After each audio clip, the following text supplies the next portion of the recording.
A veces, la vida se parece a un libro antiguo que lees una y otra vez. Conoces cada giro de la trama, cada línea. Pero, ¿qué pasa si un día alguien inserta un nuevo capítulo, una mano ajena, una historia desconocida? Eso me pasó a mí. El otoño, que debía ser otra página más de previsibilidad, se convirtió en aquella que cambió todo. Me llamo Marina, y no sé si algún día podré redimir mi culpa. Siempre creí que mi vida era sinónimo de estabilidad. Sebastián y yo, ambos profesores de literatura española, vivíamos entre libros, clases y cenas en casa, acompañadas de conversaciones sobre los clásicos. Nuestros días se repetían como los versos de un poema que ya habíamos leído 1000 veces. Comenzó un nuevo semestre, y me sumergí en el trabajo. Grupos de estudiantes, conferencias, notas, todo como de costumbre. Pero un día, algo cambió. Profesora, ¿qué opina de las palabras de Becker? ¿El amor es el viento que destruye casas? Levanté la mirada. La voz pertenecía a uno de los nuevos estudiantes, Diego, un joven con ojos profundos y una seguridad que rara vez se encuentra a su edad. Su pregunta me tomó por sorpresa. Creo que el poeta hablaba de una pasión capaz de destruir no solo paredes, sino también el orden establecido de nuestras vidas. Respondí, intentando mantener el profesionalismo. Pero su mirada me hizo sentir como si no fuera una profesora, sino un libro abierto que alguien estaba leyendo con detenimiento. No pude sacar ese momento de mi cabeza en todo el día. Era como si él hubiera abierto una puerta hacia algo que yo había mantenido cerrado por mucho tiempo. Esa noche, mientras Sebastián hablaba durante la cena sobre su nuevo artículo, me descubrí distraída, perdida en mis pensamientos. ¿Estás aquí conmigo?, preguntó él sonriendo. Sí, claro, mentí. Pero esa fue la primera mentira que me sorprendió a mí misma. Sebastián era un esposo maravilloso, pero nuestra relación se había vuelto como un mueble viejo, cómoda, pero sin inspiración. En la siguiente clase, Diego volvió a hacer preguntas. Cada una era más profunda que la anterior, como si buscara no solo entender la materia, sino también a mí. ¿Por qué cree que en la literatura clásica el amor se representa a menudo como una tragedia?, preguntó un día. Porque la tragedia nos hace sentir de verdad, respondí, mirándolo directamente. Y en ese momento, supe que este semestre no sería como los demás. Cada día notaba más a Diego. Había algo inusual en su manera de hacer preguntas, en cómo escuchaba. No solo me miraba, parecía atravesarme, como si viera algo en mí que ni yo misma entendía. Un día, después de clase, se acercó con un libro en la mano. Era La Regenta de Clarín. Profesora, mencionó que es su novela favorita. ¿Por qué cree que Ana no dejó a su esposo? ¿Qué la detuvo? Por un momento me quedé en silencio. No era una pregunta común. Tocaba algo más profundo que la literatura. A veces, la costumbre y el miedo son más fuertes que el deseo de cambiar, respondí, evitando su mirada. ¿Y usted?, preguntó entonces, directo y sin rodeos. ¿Arriesgaría todo por algo auténtico? Sus palabras sonaban como un desafío, y sentí que se me secaba la garganta. Es una pregunta muy personal, Diego. Estamos aquí para hablar de literatura, dije, esforzándome por mantener el profesionalismo. Él asintió, pero en su mirada había algo más. Ese intercambio no dejó de rondar mi mente por mucho tiempo. En las tutorías, a menudo se quedaba más tiempo que los demás, haciendo preguntas que iban más allá del programa. Hablábamos de simbolismos, metáforas, significados ocultos, pero parecía que detrás de cada frase había un subtexto dirigido solo a mí. ¿Se ha dado cuenta de cuántos poemas hablan de lo inalcanzable? Tal vez sea porque es lo más deseado, dijo una vez, mirándome fijamente a los ojos. Sentí cómo mis mejillas se encendían. ¿Por qué sus palabras me afectaban tanto? Sebastián empezó a notar que yo me perdía cada vez más en mis pensamientos. Te noto distante, me dijo una noche durante la cena. Solo tengo mucho trabajo, respondí, apartando la mirada hacia la ventana. Pero la verdad era otra. Cada vez que veía a Diego, me sentía como la protagonista de esa novela en la que la vida cotidiana se hace pedazos. y eso empezaba a asustarme. Al día siguiente, después de la clase, Diego se acercó a mí en el pasillo. En sus manos sostenía un pequeño papel. Profesora, hoy en una librería antigua en la calle Carrer del Sartist, habrá una velada poética. Tal vez le interese, dijo, extendiéndome una invitación. Conocía esa librería. Pasillos estrechos entre estanterías, el aroma de papel viejo, la cálida luz de las lámparas. Siempre había sido un refugio acogedor para mí, pero la invitación de Diego me desconcertó. Veré si puedo ir, respondí con una sonrisa neutral, aunque algo dentro de mí dio un vuelco. Esa noche, bajo el pretexto de quedarme trabajando tarde, me dirigí hacia allí. La librería estaba llena de gente, pero lo vi de inmediato. Estaba de pie junto a una estantería, sosteniendo un libro, como si solo me estuviera esperando. «¿Viniste?», dijo al verme. «Me encanta este lugar», respondí, esforzándome por mantener un tono ligero. Nos sentamos al final de la sala. Los poemas sonaban en voz baja, leídos por poetas locales cuyos rostros no reconocía. Pero durante toda la velada, me sorprendí a mí misma no escuchándolos, sino mirándolo a él.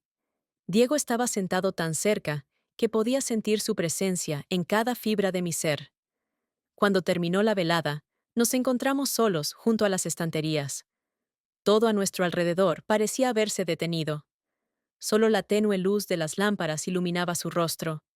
¿Alguna vez has sentido que encontraste a la persona que buscaste toda tu vida?, preguntó, mirándome fijamente. Me quedé inmóvil. Sus palabras atravesaron mi alma. «Diego, esto no está bien», susurré, aunque ni yo misma creía en mis palabras. «A veces lo correcto no trae felicidad», respondió él. El silencio llenó el espacio por un instante, y luego dio un paso hacia mí. No retrocedí. Sabía que estaba cruzando un límite, pero no podía detenerme. Su mano rozó la mía con suavidad. «Eres como un poema que temo leer hasta el final, pero que no puedo sacar de mi cabeza», susurró. Y en ese momento, todo sucedió. Un leve roce de labios, breve como un suspiro. No podía creer lo que había pasado, pero ese instante cambió mi vida para siempre. Salimos de la librería por caminos distintos, pero yo sabía que nada volvería a ser igual. Barcelona, con sus acogedoras callejuelas y fachadas antiguas, nunca sería la misma para mí. Después de aquella noche, pensé que podría olvidar lo que pasó, borrarlo de mi memoria como un verso mal escrito, pero cada vez que veía a Diego en los pasillos de la universidad, atrapaba su mirada. Y en esos ojos no solo había una chispa, había un fuego que me consumía. Sebastián, como siempre, estaba absorto en su trabajo. No notaba cómo cada vez más me quedaba hasta tarde en las clases o en las tutorías. Una noche, ya entrada la oscuridad, me quedé en la universidad revisando ensayos de los estudiantes. La quietud llenaba el aula, y solo la débil luz de una lámpara iluminaba mis papeles. «Otra vez trabajando hasta tarde», dijo la voz de Diego desde la puerta. Di un respingo, sin esperarlo. «Diego, ya es tarde». «¿No deberías estar aquí?», respondí, intentando sonar firme. «Solo quería entregarle mi trabajo personalmente», dijo mientras entraba al aula. Dejó un sobre la mesa, pero en lugar de marcharse, se detuvo. «Marina». Su voz bajó, convirtiéndose casi en un susurro. Suspiré, tratando de ordenar mis pensamientos. «Debes detenerte. Esto no está bien», dije sin levantar la mirada. Pero en lugar de responder, dio un paso más hacia mí. Su cercanía era tan palpable que casi asustaba. «Lo que no está bien es vivir una vida sin sentir jamás lo que significa estar verdaderamente vivo», respondió, mirándome directamente. Levanté la vista, y todo lo que vi fue verdad. No estaba jugando con palabras. Lo sentía de verdad. En el siguiente instante, no entendí quién dio el primer paso. Todo sucedió demasiado rápido. Sus manos tocaron las mías, cálidas y decididas. Sus labios encontraron los míos, y no pude resistirme. Era algo tan prohibido, pero al mismo tiempo, tan real. Cuando todo terminó, me aparté, sintiendo mi corazón latir con fuerza en el pecho. Diego, esto no puede ser, dije, aunque ni yo misma creía mis palabras. Pero lo deseas, respondió él. Y guardé silencio, porque tenía razón. Esa noche quedó grabada en mí. Cada momento, cada caricia. Pero sabía que, desde ese instante, mi vida había quedado dividida para siempre en un antes y un después. Desde que ocurrió, mis emociones se convirtieron en una mezcla de euforia y terror. Cada encuentro con Diego, incluso una mirada fugaz en los pasillos, hacía que mi corazón latiera más rápido. Vivía al borde, entre el deseo de esconderme y la imposibilidad de detenerme. Comenzamos a encontrar formas de estar juntos. Pequeños cafés en rincones escondidos de Barcelona, lejos de miradas curiosas. Las antiguas alamedas del Parque Güell, donde el murmullo de los turistas ahogaba nuestros susurros. Era una pasión que me envolvía cada vez más. Una tarde, Diego me escribió un mensaje. Hoy hay músicos callejeros tocando en la plaza Sant-Felip Neri. Déjame compartir esta noche contigo. Sabía que no debía aceptar, pero algo más fuerte que yo me obligó a responder. Estaré allí. La plaza estaba casi vacía, iluminada por la suave luz de los faroles.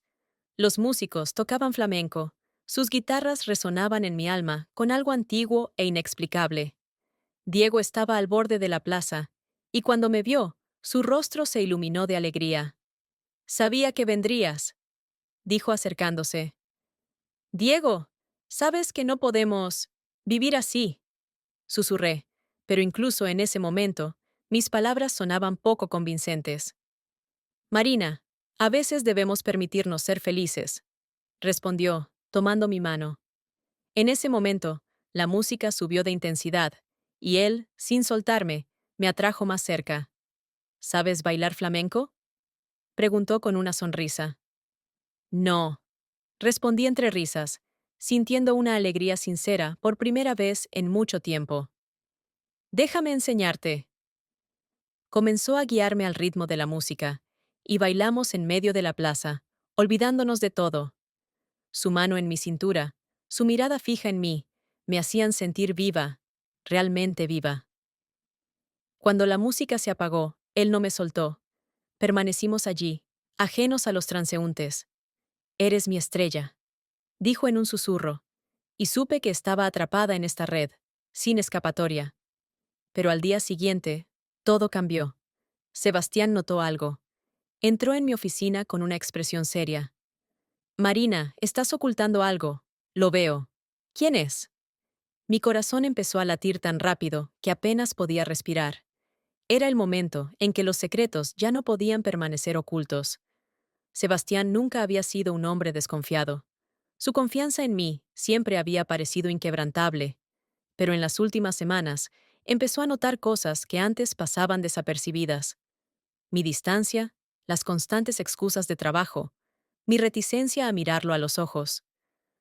Una noche, mientras yo estaba en otra habitación, dejé mi teléfono sobre la mesa de la cocina. Sebastián lo tomó para silenciarlo, y la pantalla se iluminó. Un mensaje apareció frente a sus ojos. Eres como la mañana después de una larga noche. Leyó en voz alta justo cuando entré en la habitación. Me quedé paralizada. Todo dentro de mí se tensó, como si un puño invisible me apretara el pecho. ¿Quién es? Preguntó con una voz calmada, pero cargada de tensión. Sabía que mentir era inútil. No importa, Sebastián. Intenté empezar, pero me interrumpió con firmeza. ¿No importa? ¿Alguien te escribe poemas y dices que no importa? Sus ojos estaban llenos de dolor, mezclado con una furia contenida. No podía sostenerle la mirada. Dime la verdad, ¿es él, el estudiante? El silencio fue mi respuesta. Exhaló profundamente, como si con ese aire dejara salir una parte de sí mismo. Pensé que aún significábamos algo el uno para el otro, pero ahora entiendo que estaba equivocado. Su voz temblaba, pero continuó. Hemos perdido todo, Marina, y parece que a ti no te importa. Sebastián, no quería que esto pasara. ¿No querías? ¿Eso es todo lo que tienes que decir? Su voz subió de tono, pero no gritó. Estaba cargada de amargura. Has destruido lo nuestro, todo lo que construimos durante años. Sabía que tenía razón. No tenía excusas. Solo dime por qué. ¿Por qué lo hiciste? Lo miré, y por primera vez en mucho tiempo, vi el cansancio y la devastación en sus ojos. No lo sé. Sebastián, no sé cómo llegamos a esto. Susurré, al borde de las lágrimas. Se dio la vuelta, como si no pudiera soportar verme más. ¿Sabes qué es lo más doloroso? Que todavía quiero creer que podríamos arreglarlo. Pero ahora, no estoy seguro.